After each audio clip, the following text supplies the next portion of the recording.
Were track limits too severe in Austria? Well, that's what I'm going to be discussing in today's episode of Race Week. And 91% of you say yes. Track limits were too severe in Austria. 9% say no. Now, reading through the comments, ORT Racing, Austria is the strictest track limits I've ever seen. Agreed. I don't think, it was chaos after the race. We didn't know who actually got the results, and it wasn't until a long time after the race. It was the evening by the time I actually found out that Hamilton's moved back, Sainz has moved back.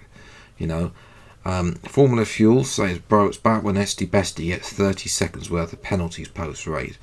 I mean, we didn't even see any of Esteban knock on, other than his thing with scrap with Tsunoda when Tsunoda went into the back of him.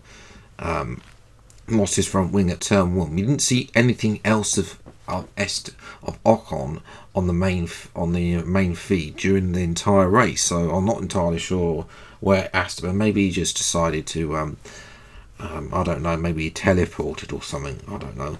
And JB says a lot. So yeah, it was excessive.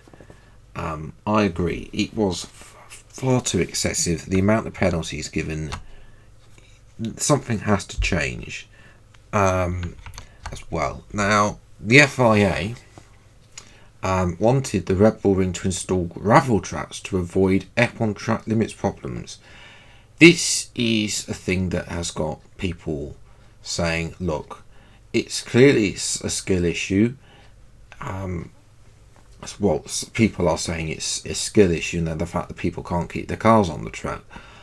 I'm not entirely sure. It is difficult when you're going on a white line to try and keep on that. You're talking about millimetres. You have to be very precise as well. And also, a lot of people have noticed that there were no penalties for Red Bull. I'm not going to comment on that, but yeah, gravel traps potentially could solve the issue.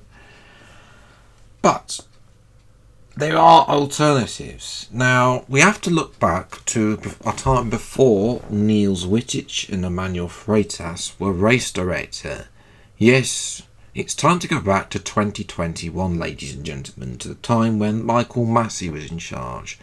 Massey was more relaxed on track limits.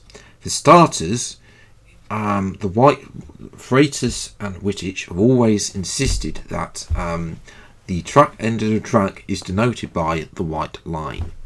And obviously at Austria there were 1,200 instances of a car driving over a white line.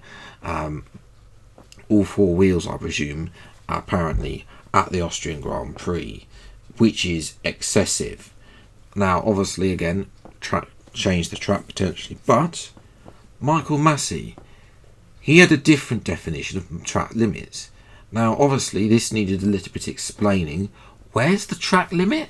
Because obviously he was on the little rumble strip, the little red bit of the end of the red and white curve, basically. That and him was the track limits as well at most Grand Prix. There were a couple where the white line, but Massey was more open to this type of thing, which begs the question, should they be a little bit more open during the race, potentially? Compared to, I kind of understand qualifying having strict track limits, but during the race, potentially, we'll have to wait and see. Now, obviously, this question is, where do we go from here? Well, the FIA installed gravel traps. Gravel traps are a great deterrent, and I do believe that gravel traps should be installed more on tracks. They're on a lot of older tracks. Spa, for example, has brought them back in, and I think they should be brought back. Obviously, it's a bit of an issue at street circuits where they can't really. It's a bit harder to install gravel traps, but Austria, may as well. I think it was also Tom97. I saw him on Twitter suggesting that if you go back to the Autosport picture, you can see there's that blue bit. He suggested that bit be filled with gravel and then continuing on. would a small bit of gravel there work? I don't know. We'll have to wait and see about that. But yeah, other than that, there's another way is to try and relax track limits for the race and just keep it enforced in qualifying, and also keep enforcing track limits and hope the drivers learn to keep it in the limits. Is that going to work, or are we going to come Austrian Grand Prix next year, come maybe other tracks, because it seems that Austria seems to be the most severe for this throughout the throughout the calendar.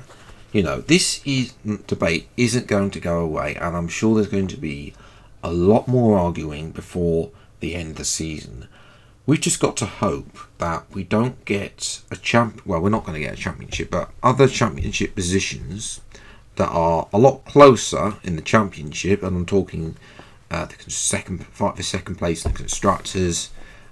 There's loads of fights up and down the field apart from the P1. Clearly, we don't want those. We want those decisions to be based on what's happening on the track. We don't want those positions decided on a penalty. And I don't think anyone wants positions decided on a penalty, really. The debate's going to carry on. But this is your opportunity. What would you do to change? Would you change the track limits? Would you potentially install more gravel traps? Would you relax the limits? Let me know what you think should happen in the comments below as well, because I personally speaking, I'm a bit undecided where we should go from here, because it potentially looks like it could just be a track limited thing to Austria. It has been notorious in the past for track limits, but this was the worst. As well, again, we don't know what Ocon was up to earn his half a minute worth of penalties. Obviously, the FIA wanted a gravel trap to deter track limits. Maybe, as Tom suggested, that little blue stretch of line could be the track limits. Could be gravel to deter people going off. Now, obviously, you've got to make sure that the curb is not wider than the car's width. Otherwise, that little rumble strip curb bit, whatever you want to call it. Basically, if that's wider than the car's width, then they can still go off, and that's not really going to deter people. But yeah, that is where I'm going to leave today's episode of Race Week. If you have enjoyed, leave a like, and of course subscribe if you're new to the channel to see plenty more episodes of Race Week. As well, and of course F1 23 game content as well. Until the next video then, I'll see you next time. Take care, thanks so much for watching, enjoy your day, and goodbye.